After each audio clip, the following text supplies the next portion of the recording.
Brett Yormark, the commissioner, got up. Now, remember, this Brett Yormark is the guy who said the Big 12 is open for business. Yep. Who this time last year, we were like, what are they going to do? We knew they were courting the Four Corner schools, trying to get them away from the Pac-12.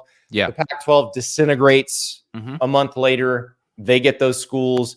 Yeah. Now Brett Yormark talking about all his big ideas going forward. So he threw out a really interesting idea yesterday that is not new to the college sports, but it's the first time a commissioner has really thrown it out there like that, of maybe selling sports in different TV packages. The Big 12 got a new extension last year in the $2 billion range, which sounds like a lot, but isn't when you look at the fact that the Big 10 gets $7 billion over about 9 or 10 years. But anyways, but you look at it, the Big 12 basketball package, I think, would be one of the more valuable ones out there, right? Obviously, one of the better conferences in the sport.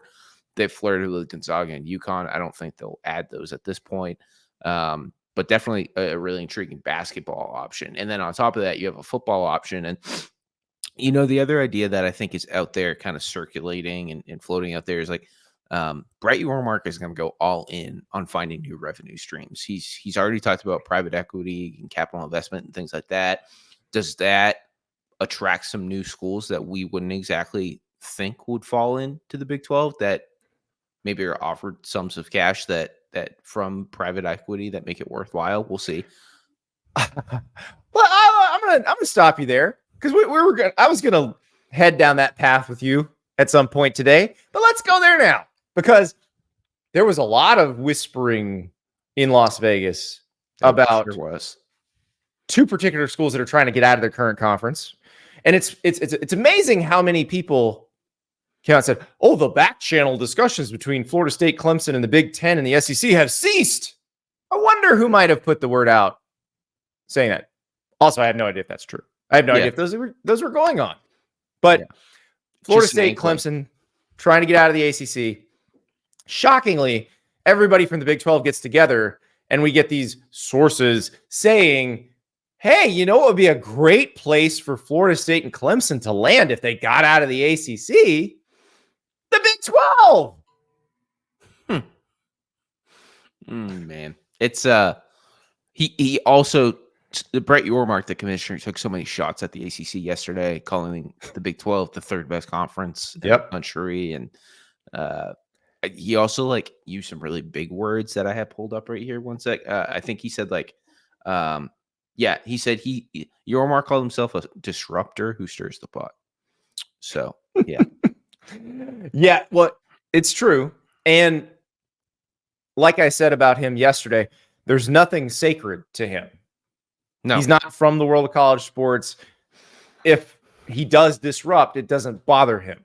And I think a lot of the folks who kind of grew up in the business, they're not going to be as extreme. So very clearly, and we saw this with the Big 12, and a little peek behind the curtain, the Big 12 had consultants working with them throughout the previous few years that were feeding people lots of stuff that was meant to destabilize the Pac-12. Yep. So clearly they've turned their focus on the ACC now. They sure have. And I mean, you even go beyond the idea of private equity, right? The Big 12 is the first to really kind of go all in publicly on the idea of renaming their conference, right? They're in talks with All-State. And then past that too, I mean, I've had sources indicate to me that the corporate jersey patches are only a ways away. And then Ross Dellinger reported yesterday that Yormark is really leading that charge, which is no surprise. And I mean, that those corporate patch deals, from what I've learned, are going to be much more lucrative than what we'll see in these on-field sponsorships. Well, and so I think with that, do what you want. I hope Penn State and Auburn, the other schools that have been reluctant to do anything with their uniforms, I hope they just decide not to sell that space. Notre Dame. Yeah. But if we're being real about it, they've all been selling that space for quite some time, because you report on this, the logo of the apparel company that makes the uniform has been what has been advertised by the uniform. Yes. So it's been Nike, Adidas, Under Armour, you name it. And they've taken money for that. So anybody who thinks that this is something sacred that they would never, They've been selling it forever. And I wouldn't say I'm an advocate, but I think it's a good idea, especially for those low power 4 schools and group of 5 schools who are really not going to be able to opt into the full revenue sharing percentage. And they are going to need to find some new revenue assets. And that is going to be a really easy one in some situations. I hope it's Chico's Bail Bonds, greatest jersey sponsor in the history of the world. Bad News Bears. If you haven't seen it, go watch. I like the Andy Staples show. Just a big we could picture do of Andy. What about an On3 jersey sponsorship? The problem with that is we can't sponsor if we sponsored one school, then everybody else is going to get mad at us. And I think the best road that's is why Phil Knight can't buy the whole can't buy a national title. I think that's why we need to go all in on a bowl game. I agree, and I have actually brought this up to our bosses. They are not sure it is that the juice is worth the squeeze. I disagree, mostly because I want to call the Myrtle Beach Bowl and have you as the roving sideline reporter, and I think we can make that happen. Yeah, you'd be great in play-by-play. I don't know if I'd be good at. I might need to be the analyst. I want to be the guy, like the Appalachian State radio guy, who just starts screaming when something happens. Because I'm not sure I could form my words properly. Well, we'll bring JD Pickell in, and he can do the X's and O's. He's smooth. Yeah. I personally think Josh Newberg has the most level head of the On3 video team, and yeah, agreed. Dukes would be a great. We can split up the sideline duties. Me and Dukes. Well, yeah, we put you on one sideline and Dukes on the other sideline. Yeah. I think that's perfect. And then you get together for wacky segments if the game gets boring. Like you start eating whatever the weirdest concession stand item is. Like if it becomes like more than a 3 touchdown spread, we send you to the concession stand. I ain't gonna chase Dukes around after the game with to throw a Gatorade bath on him or a mayo bath or whatever. We need a new condiment. Like, can we have the On3 Sriracha Myrtle Beach Bowl? No.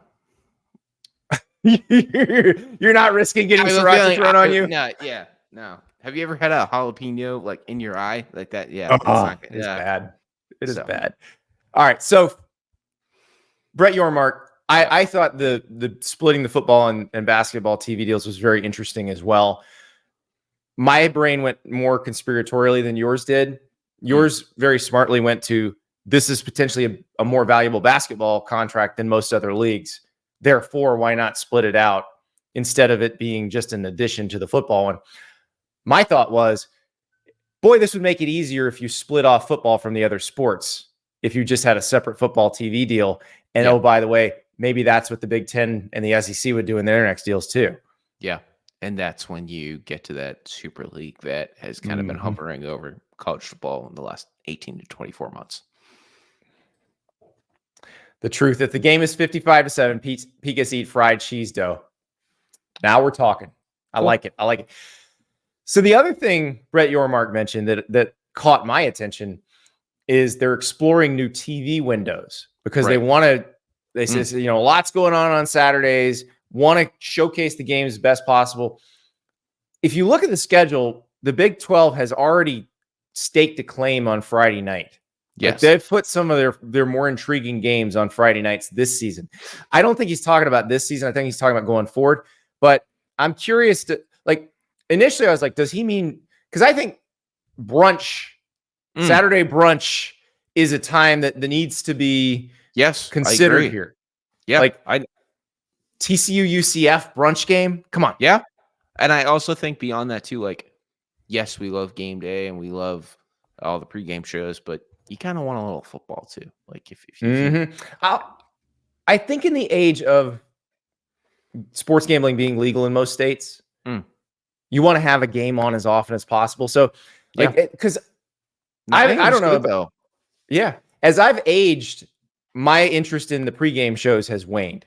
If you put a football game on, then I would watch the game 100%. And they did that. ESPN did that at first with the ACC network where they had an 11 a.m. game. So it started, that last hour of game day. If you didn't want to watch that, you could flip it. So, but you could start a game at 9 a.m. Eastern time. Yeah. And I'm telling you, there would be a significant audience for it. I also wonder too, does Brett Yormark try to look into if there's like a really bad noon slate, like does he try to like really take advantage and find like a time between noon and 3:30? I don't know. It's possible. I also think he's talking about Tuesday and Wednesday. So watch out. Watch your back, Mac. Wow, that would really put the target on the back.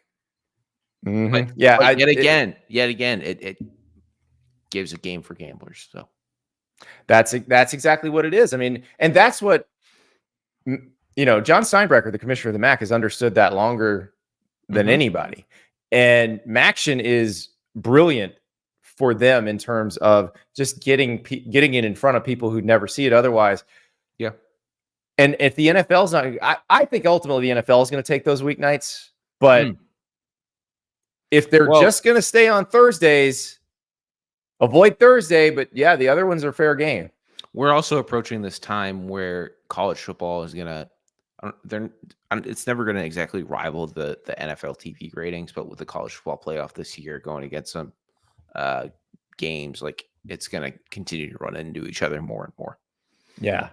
I can't wait. But Go Black 45 says if they do that, just put the announcement statement, screw you fans and just watch. Well, yeah. The fans who are going get screwed.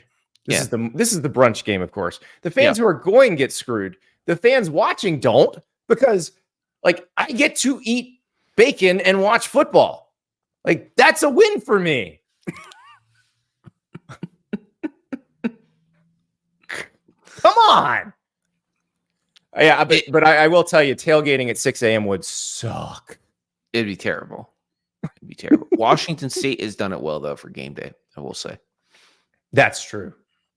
But see, I've been to some game days that were starting. I actually went to one at Penn State one time, which it's on the East Coast. So yeah, the show was actually starting at 9 local time, not 6. But I will say a lot of the students who were there had not been to sleep from the night before.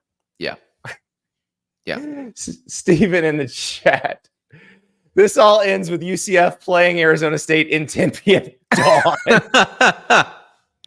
The sun coming over that, I believe that mountain is east of the stadium. So the sun coming over that mountain.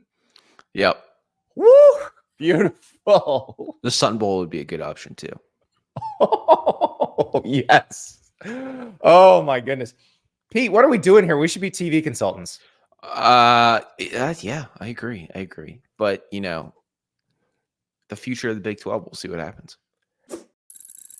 Thank you so much for watching. Just a reminder, subscribe to this channel right here so you never miss an episode of Andy Staples on 3. And oh, by the way, watch all the other great videos on the On3 Sports YouTube channel.